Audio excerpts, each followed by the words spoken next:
لیکن کلام میں لکھا گیا مصیبت میں صبر رہنے کی ضرورت ہے.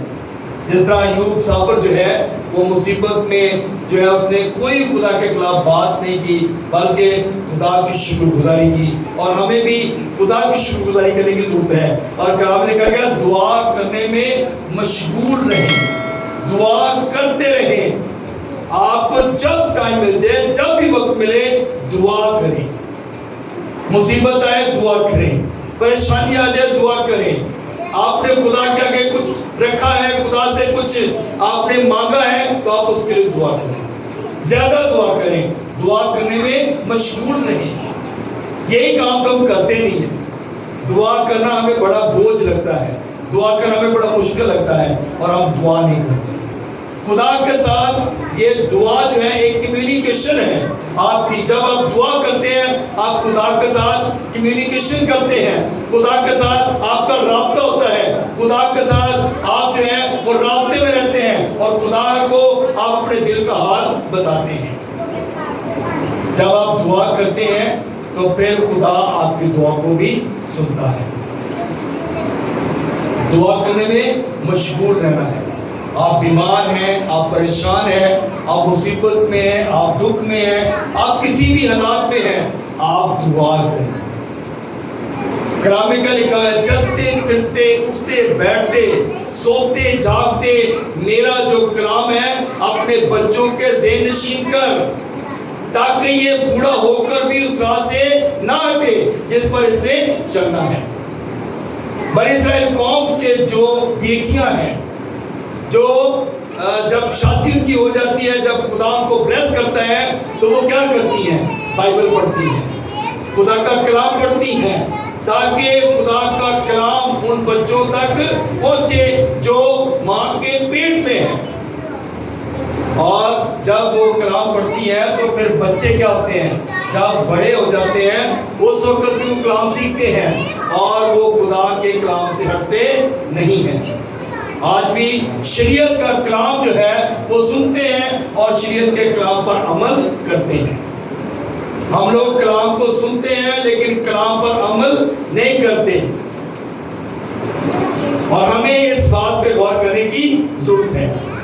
لوکا رسول کی انجیل اس کا 11واں باب اور اس کی 28 آیت پڑھے, اس میں لکھا ہے اس نے کہا ہاں مگر زیادہ مبارک وہ جب خدا کا کلام سنتے اور اس پر عمل کرتے ہیں. کلام میں لکھا گیا ہے کہ مبارک زیادہ لوگ وہ ہیں جو خدا کے کلام کو سنتے ہیں. ہم کلام کو سنتے ضرور ہیں لیکن کلام کو دل میں نہیں رکھتے. داؤد کہتے ہیں میں نے تیرے کلام کو اپنے دل میں رکھ لیا تاکہ تیرے خلاف گناہ نہ کروں. ہم کلام کو سنتے ہیں پر کلام اپنے دل میں نہیں رکھتے. کلام کو دل میں رکھنے کی ضرورت ہے, کلام پر عمل کرنے کی ضرورت ہے. اور جب کلام ہمارے اندر ہوگا تو پھر ہم کلام سے ڈر کر کانپتے ہوئے خدا کی عبادت کریں گے, اور خدا کے گھر میں بھی جائیں گے, اور خدا کی پرستش بھی کریں گے, اور خدا کے نام کو جلال بھی دیں گے. بہت سارے لوگ ہیں جو خدا کے کلام کو سنتے ضرور ہیں لیکن عمل نہیں کرتے. عمل کرنا ہی تو سب سے اچھا کام ہے. دے کے دے دینا, کلام میں لکھا ہے قربانی چڑھانے سے بہتر ہے کہ تو حکم مان لیں. آپ دے کے دے دیں تو خدا سے آپ خدا کا خوف آپ کے اندر نہیں ہے تو اس دیکھ کا کوئی فائدہ نہیں. آپ ہدیے نذرانے دیتے جائیں, خدا کا خوف آپ کے اندر نہیں ہے تو ان ساری چیزوں کا کوئی فائدہ نہیں ہے. اگر آپ کے اندر خدا کا خوف ہے, خدا کا ڈر ہے, خدا کا آپ پر جو ہے آپ خدا کے کلام پر عمل کرتے ہیں, تو پھر آپ کے وہ ہدیے بھی قبول ہوں گے, اور آپ جو کچھ خدا کے زور گزاریں گے وہ بھی قبول ہوں گے. قائن اور ہابل کے بارے میں آپ سب لوگ جانتے ہیں. قائن نے جب قربانی دی تو اس کی قربانی کیسی تھی؟ اس کے لیے جو اناج دیا وہ گلا سڑا تھا, خراب تھا.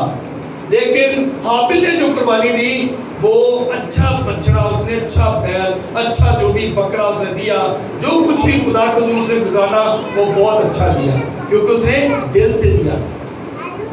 اور جب اس کی قربانی قبول ہو گئی تو اس کے بھائی کو غصہ آ گیا کہ میری قربانی قبول نہیں ہوئی، اس کی قربانی جو ہے وہ قبول ہو گئی۔ آج بھی گھرانوں کے اندر، خاندانوں کے اندر یہی پرابلم ہے کہ ایک بھائی کو اگر خدا بلیس کرتا ہے تو دوسرا بھائی جو ہے وہ اس کے خلاف ہو جاتا ہے۔ لیکن ہمیں اس بات پہ غور کرنے کی ضرورت ہے کہ یہ خدا کی فیور ہے، یہ خدا کی بلیسنگ ہے۔ خدا جس کو چاہے دیتا ہے، کیونکہ خدا کے ساتھ ریلیشن کی بات ہے۔ جب آپ کا ریلیشن خدا کے ساتھ ہے تو پھر آپ برکت پاتے ہیں۔ جب آپ خدا کے ساتھ وفاداری کے ساتھ چلتے ہیں تو خدا پھر آپ کو بلیس کرتا ہے اور خدا آپ کی ہر ضرورت کو پورا کرتا ہے۔ یعقوب کا خط پڑھے، اس کا پہلا باب اس کی 18ویں آیت، اس میں لکھا ہے اس نے اپنی مرضی سے ہمیں کلام حق کے وسیلہ سے پیدا کیا تاکہ اس کی مخلوقات میں سے ہم ایک طرح کے پہلے پھل ٹھہریں۔ ہمیں خدا نے ہمیں جو ہے اپنی مرضی سے جو ہے وہ کلام حق کے وسیلہ سے پیدا کیا ہے۔ خدا نے اپنی مرضی سے انسان کو بنایا ہے، کیونکہ خدا نے 6 دن کام کیا، 5 دن کام کیا اور چھٹے دن جو ہے اس نے آدم کو بنایا، تاکہ آدم کو اس لیے بنایا تاکہ وہ کیا کرے، اس کی عبادت کرے۔ اور جب آدم کو بنا دیا گیا اور خدا نے کہا کہ سب کچھ اچھا ہے، ہر چیز کو اس نے کہا بہت اچھا ہے، تو میرے عزیزو خدا اپنی مرضی کے مطابق سارے کام کرتا ہے، اور خدا نے انسان کو بھی اپنی مرضی سے ہی پیدا کیا ہے تاکہ اس کے پھل ہم ٹھہریں، اس کے بیٹے اور بیٹیاں بنیں، اور جب اس کے بیٹے اور بیٹیاں بن جاتے ہیں تو پھر ہم برکت پاتے ہیں۔ ہاللیلویا، ہاللیلویا۔ رومیو 10 باب اس کی 13ویں آیت میں لکھا ہے کیونکہ جو کوئی خداوند کا نام لے گا وہ نجات پائے گا، جو خدا کا نام لے گا وہ نجات پائے گا۔ اور نجات کس کے وسیلہ سے ہے؟ خداوند یسوع کے وسیلہ سے، اور کسی وسیلہ سے نجات نہیں ہے۔ ایک ہی نام ہے جس کے وسیلہ سے نجات ہے۔ تو میرے عزیزو ہمیں اس بات پہ غور کرنے کی ضرورت ہے، ہمیں اس بات پہ دھیان کرنے کی ضرورت ہے تاکہ ہم خدا کے کلام کے مطابق اپنی زندگیوں کو بسر کر سکیں۔ زبور 26 اس کی 5ویں آیت میں لکھا ہے جو آنسو کے ساتھ بوتے ہیں وہ خوشی کے ساتھ کاٹتے ہیں، اور جو آنسو کے ساتھ بوئیں گے وہی خدا سے برکت پائیں گے، اور جو آنسو نہیں بہا سکتا نا وہ برکت نہیں لے سکتا، کیونکہ اس کا دل سخت ہے، اور نرم دل جو ہے اس میں ہی کلام لکھا جاتا ہے۔ سافٹ دل میں کلام لکھا جاتا ہے، سخت دل کے اندر کچھ نہیں لکھا جاتا۔ آپ پتھر پہ لکھیں کچھ تو لکھا ہی جائے گا، آپ زمین پہ لکھیں تھوڑی سافٹ ہوگی زمین تو اس پہ لکھیں گے تو سب کچھ لکھا جائے گا، اور جب بیج بویا جاتا ہے تو زمین کو نرم کیا جاتا ہے تاکہ بیج بویا جا سکے، اور جب زمین نرم ہوتی ہے بیج اس کے اندر لگایا جاتا ہے تو وہی بیج جو پھلدار ٹھہرتا ہے۔ اس لیے ہمیں اپنے دلوں کو نرم کرنے کی ضرورت ہے۔ جب دل نرم ہوں گے تو پھر برکت ہے، جب دل سخت ہوں گے تو پھر کچھ نہیں مل سکتا۔